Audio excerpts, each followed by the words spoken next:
welcome to the war. From Boise, Idaho, this is your host, Adam Graham. And this is our second edition of Adam's Mailbag.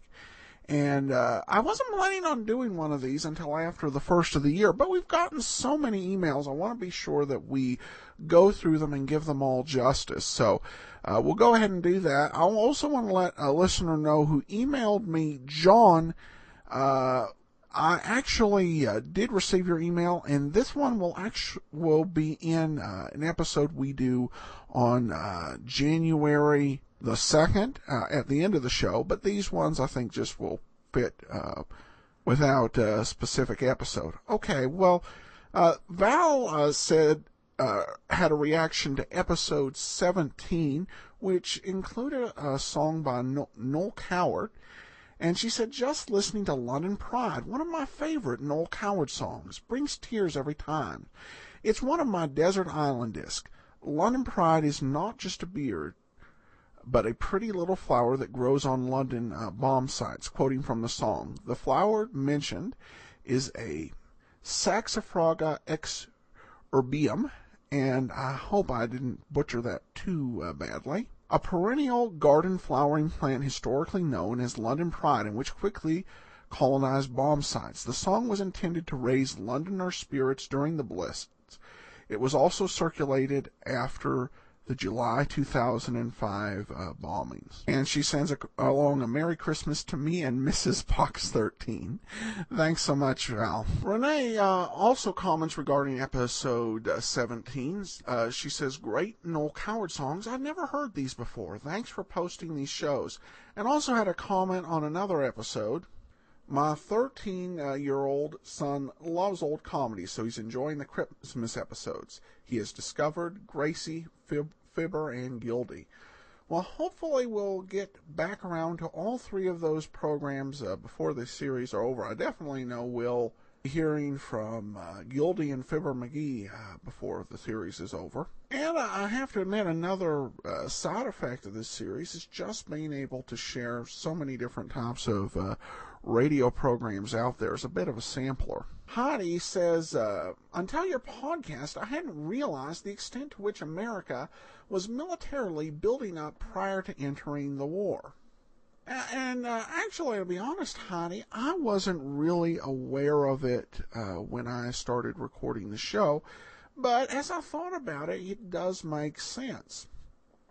Because even if America had no plans at all of entering into the war, you still would not want to be caught flat-footed with all of these armed powers and intrigue going on all around you.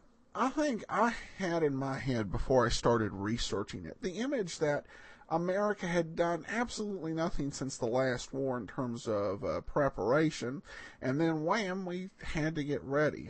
I think our national leaders, they showed more foresight than perhaps that image gives them credit for. She also comments, my husband and I love your new podcast, The War. I feel like I'm on a journey, starting from a place of anti-war, going through the neutrality of America, and now the bombing of Pearl Harbor. I can hear how American sentiment evolved. Old-time radio brings this historical period to life.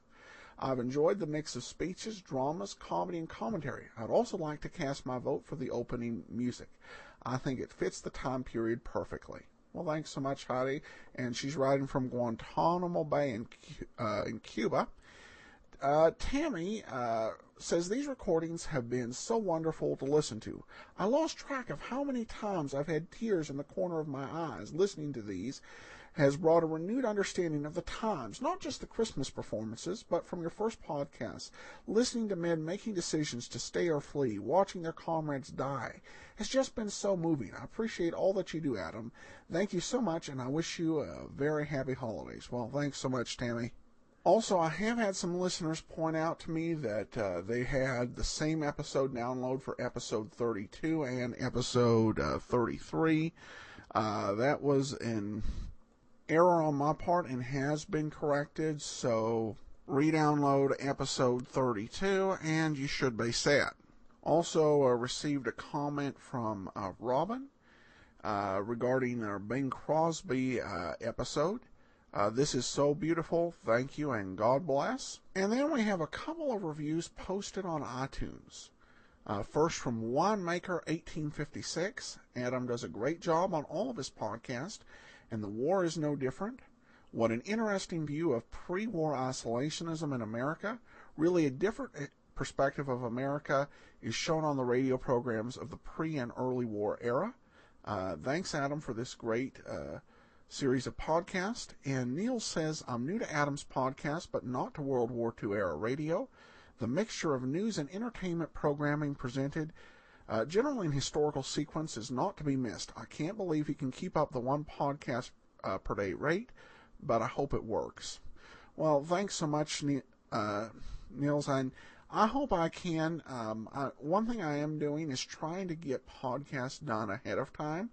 I've just been recording podcasts for January 2nd already. Recording the commentary, and we'll, after I finish this one, go ahead and record the episode for the 3rd. Plus, we're hoping to make the Saturday, Sunday episodes generally be musical, which will require a little less commentary and effort in that regards. Just basically introducing the music in the show that we'll be listening to. All right, well, I guess to give you a heads up on the rest of the programming that we have for the rest of the year, be planning on one more Christmas program tomorrow, though a little bit of a different sort of program from Cavalcade of America.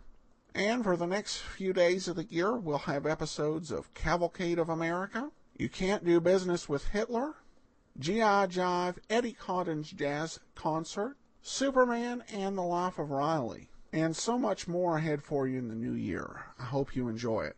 All right, well, this concludes the 2nd edition of Adam's Mailbag. If you have additional comments, send them to box13@greatdetectives.net. But from Boise, Idaho, I want to wish you all, first of all, a very Merry Christmas. And from Boise, Idaho, this is your host, Adam Graham, signing off.